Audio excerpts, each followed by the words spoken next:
Section 1. You will hear an estate agent talking to a customer who wants to rent a house. First, you have some time to look at questions 1 to 8.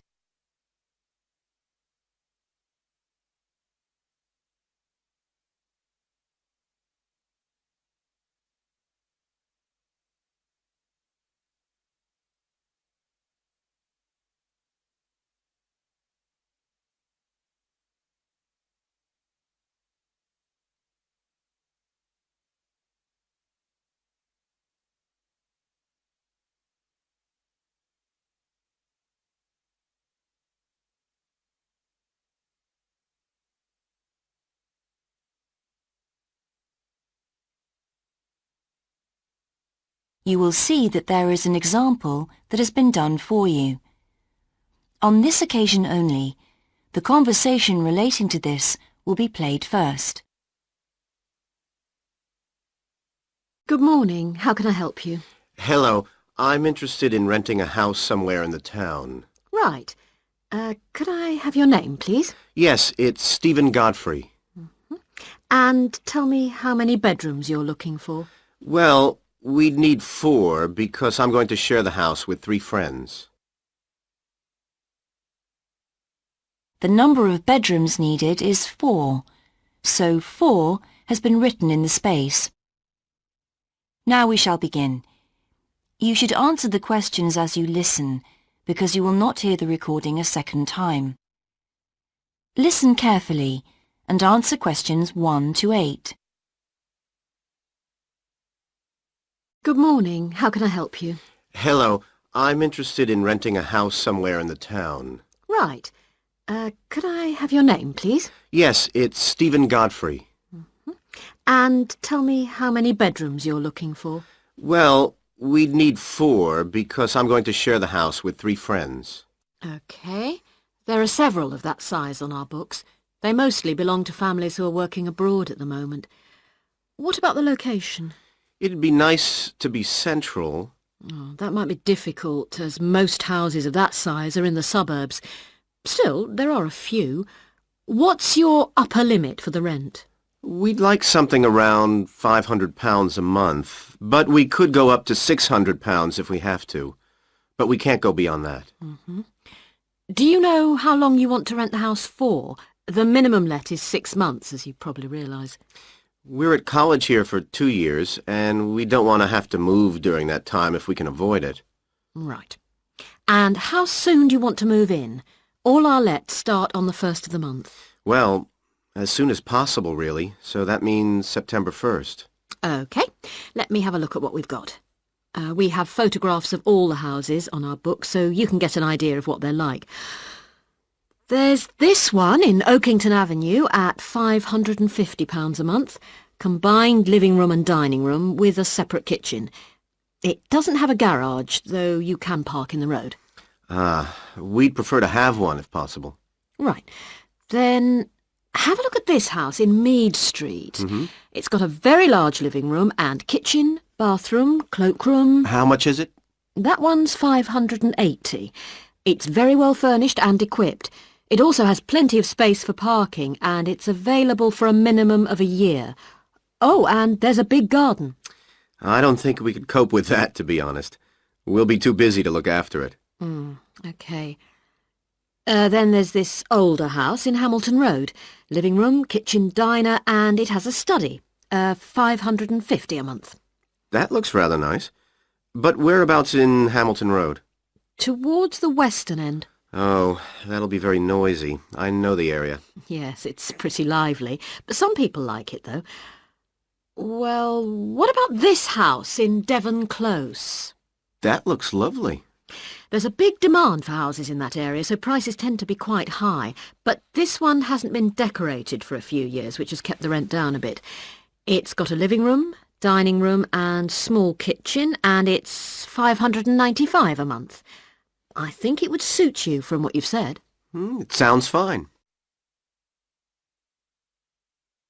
Before you hear the rest of the conversation, you have some time to look at questions 9 and 10.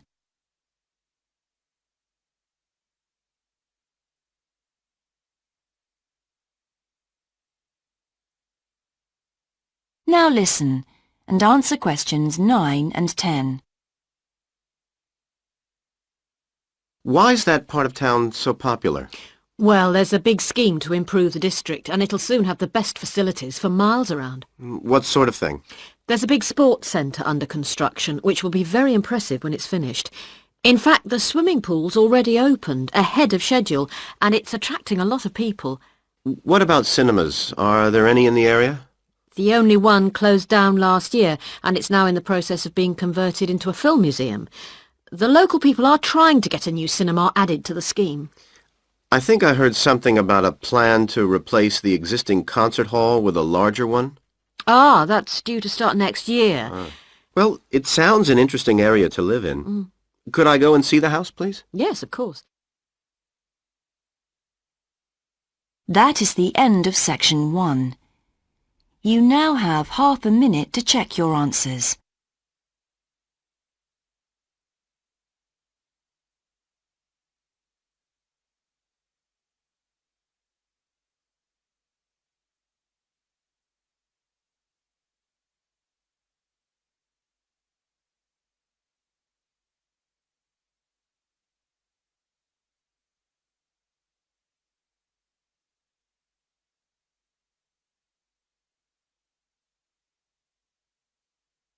Now turn to section 2.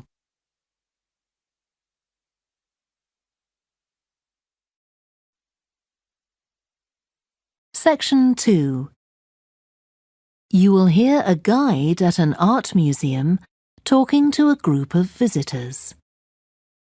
First, you have some time to look at questions 11 to 16.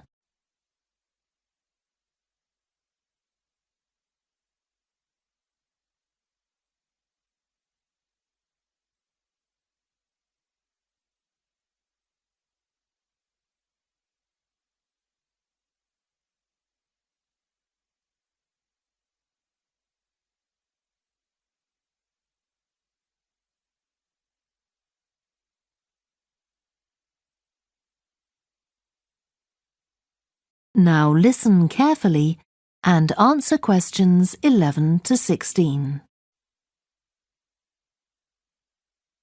Good morning and welcome to the museum. One with a remarkable range of exhibits which I'm sure you'll enjoy. My name's Greg and I'll tell you about the various collections as we go around. But before we go, let me just give you a taste of what we have here. Well, for one thing, we have a fine collection of 20th and 21st century paintings, many by very well-known artists. I'm sure you'll recognize several of the paintings. This is the gallery that attracts the largest number of visitors, so it's best to go in early in the day before the crowds arrive. Then there are the 19th century paintings. The museum was opened in the middle of that century, and several of the artists each donated one work to get the museum started, as it were. So they're of special interest to us. We feel closer to them than to other works. The sculpture gallery has a number of fine exhibits, but I'm afraid it's currently closed for refurbishment. You'll need to come back next year to see it properly, but a number of the sculptures have been moved to other parts of the museum. Around the World is a temporary exhibition. You've probably seen something about it on TV or in the newspapers. It's created a great deal of interest because it presents objects from every continent and many countries and provides information about their social context, why they were made, who for, and so on. Then there's the collection of coins. This is what you might call a focused specialist collection because all the coins come from this country and were produced between 2,000 and 1,000 years ago. And many of them were discovered by ordinary people digging their gardens and donated to the museum. All our porcelain and glass was left to the museum by its founder when he died in 1878, and in the terms of his will, we're not allowed to add anything to that collection.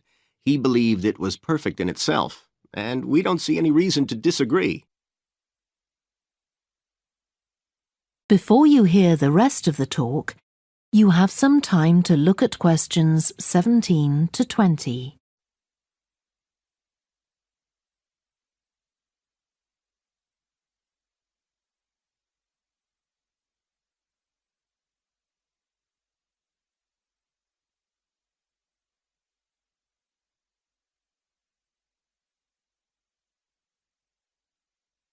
Now listen and answer questions 17 to 20.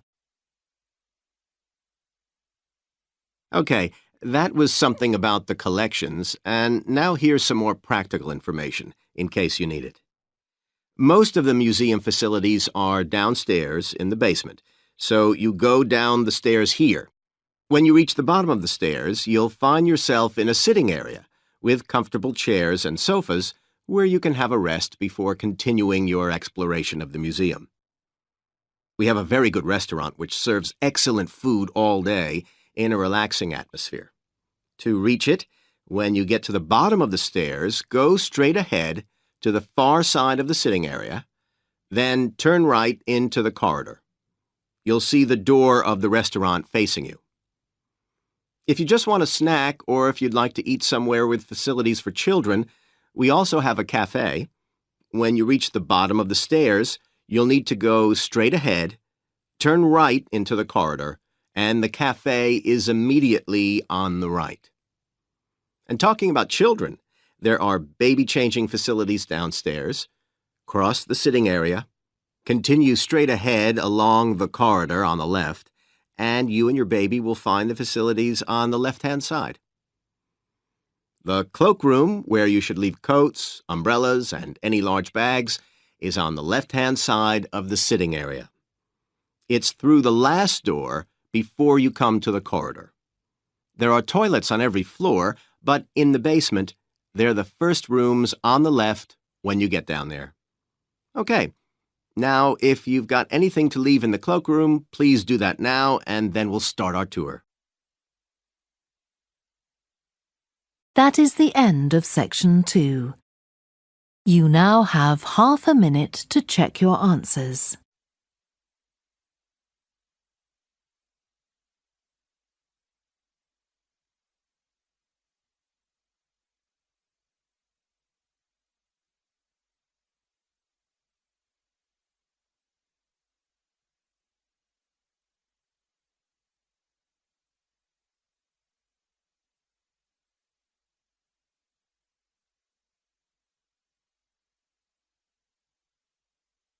Section 3.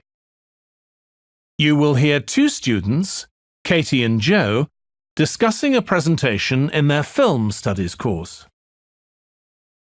First, you have some time to look at questions 21 to 24.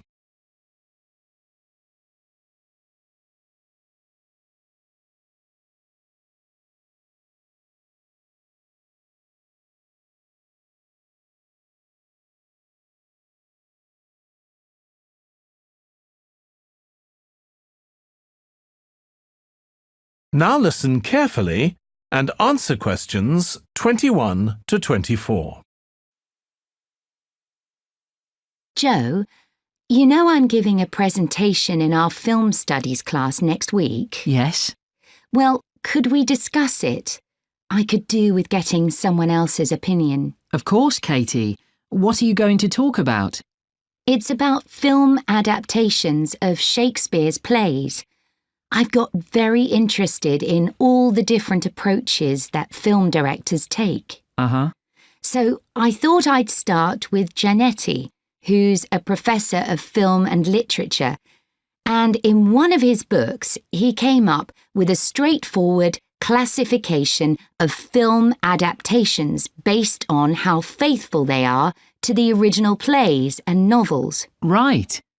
I've already made some notes on that, so I just need to sort those out before the presentation.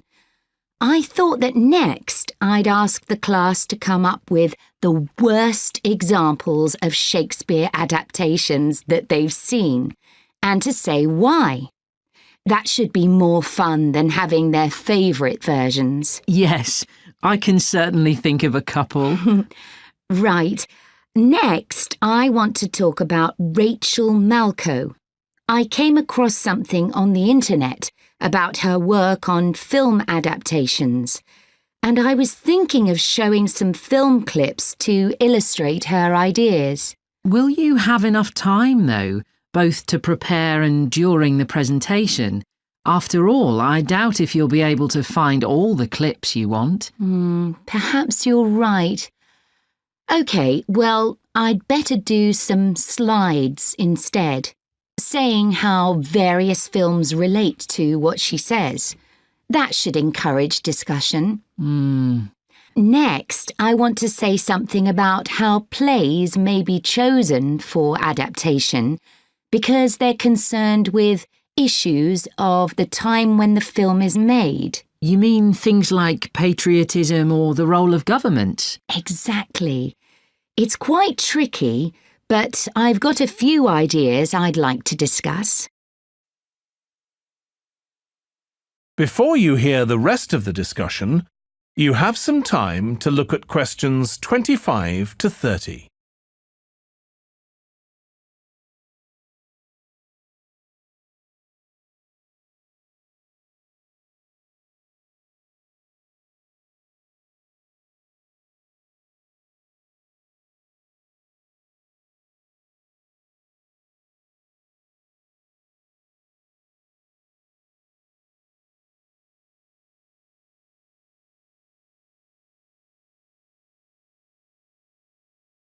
Now listen and answer questions 25 to 30.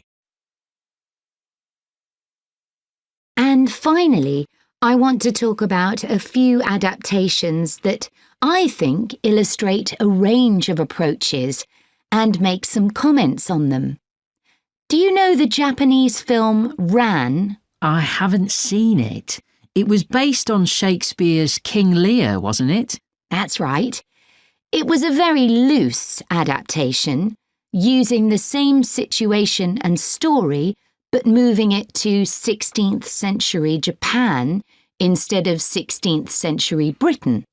So, for example, the king's daughters become sons because in Japanese culture at that time, women couldn't succeed to the throne. OK. I hope you're going to talk about the 1993 film of Much Ado About Nothing. I think that's one of the best Shakespeare films. It really brings the play to life, doesn't it? Yes, I agree. And I think filming it in Italy, where the play is set, makes you see what life was like at the time of the play. Absolutely. Right, what's next? Next, I thought Romeo and Juliet, the 1996 film, which moves the action into the present day. Yes, it worked really well, I thought, changing the two feuding families in the original to two competing business empires, even though they're speaking in the English of the original play. You'd expect it would sound really bizarre, but I found I soon got used to it. Me too. Then I thought I'd include a real Hollywood film, one that's intended to appeal to a mass commercial audience. There must be quite a number of those. Yes, but I've picked the 1996 film of Hamlet. It included every line of the text, but it's more like a typical action hero movie. There are loads of special effects, but no unifying interpretation of the play. All show and no substance. Exactly. Then there's Prospero's books, based on The Tempest. That was really innovative from a stylistic point of view. Didn't it include dance and singing and animation as well as live actors? Yes, it did. I also want to mention Looking for Richard. Did you ever see it? No, but I've read about it. It was a blend of a documentary with a few scenes from Richard III, wasn't it? That's right. It's more a way of looking into how people nowadays connect with the playwright. The play is really just the starting point. And that'll be where I finish. Well, it sounds as though it'll be very interesting. That is the end of section 3. You now have half a minute to check your answers.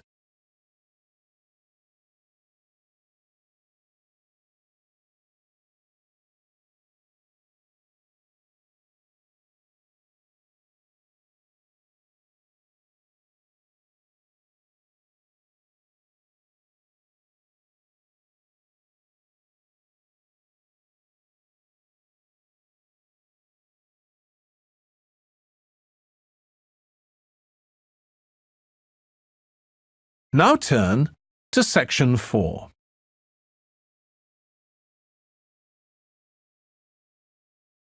Now turn to Section 4.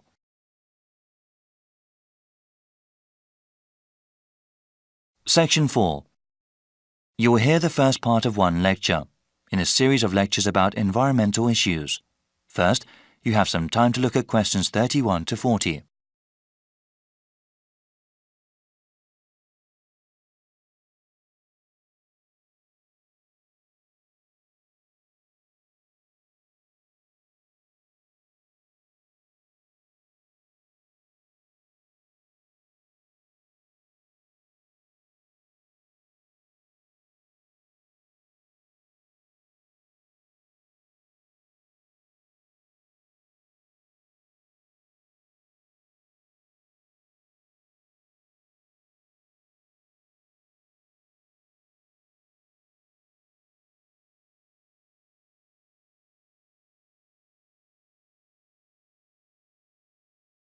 Now listen carefully and answer questions 31 to 40. In this lecture series, we have been looking at the most pressing environmental issues that the world faces. One of those issues, global warming, has become very fashionable to talk about in the past decade. Though I'm not trying to diminish its importance as a problem, it must be understood that the effects of an increasingly warm planet will not be seen for many more decades. One problem affecting the lives of people right now is the scarcity of water. The need for fresh water will only increase as the world's population grows, especially in developing countries. In the future, changing weather patterns that come with global warming will only make the problem worse. People need water to drink, cook food, shower and wash clothes. Most of the planet is covered with water, but unfortunately only a tiny percentage of it is fit for human use. Of all the water in the world, less than 3% is fresh water. More than 2/3 of that remaining percentage is locked up in glaciers in Greenland, Antarctica and elsewhere, also unavailable for human use. The water vital for life comes from lakes, rivers, underground aquifers, rain and snow. This surface water, groundwater and precipitation is not disturbed equally across the Earth's surface. For example, Canada, which has about 0.5% of the world's people, contains about 10% of the world's readily available fresh water. Brazil makes up about 3% of the world's population, but within its borders contain nearly 12% of the world's freshwater resources. As the economies of developing countries grow, the need for fresh water also grows. One example of this has to do with the production of meat. In some countries, the demand for beef increases when people earn more money. However, raising cattle is incredibly water-intensive, requiring about 15 tons of water for 1 kilogram of grain-fed beef.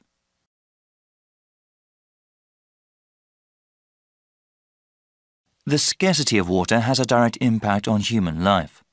When people are forced to walk many kilometers to the nearest source of fresh water, it may take hours away from their day. This, in turn, takes time away from school or from other productive work that helps the general economy. A number of solutions have been proposed to deal with the scarcity of water. Some of them are technological, like the construction of desalination plants. These plants convert brackish salty seawater into water fit for human use. They are very expensive to operate and maintain, though, and cannot meet the world's growing demand for water. Other kinds of solutions involve only a little technology or involve modifying individual people's habits.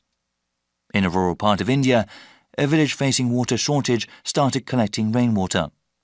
A simple system allowed them to save water that fell over a large area and use it during dry periods.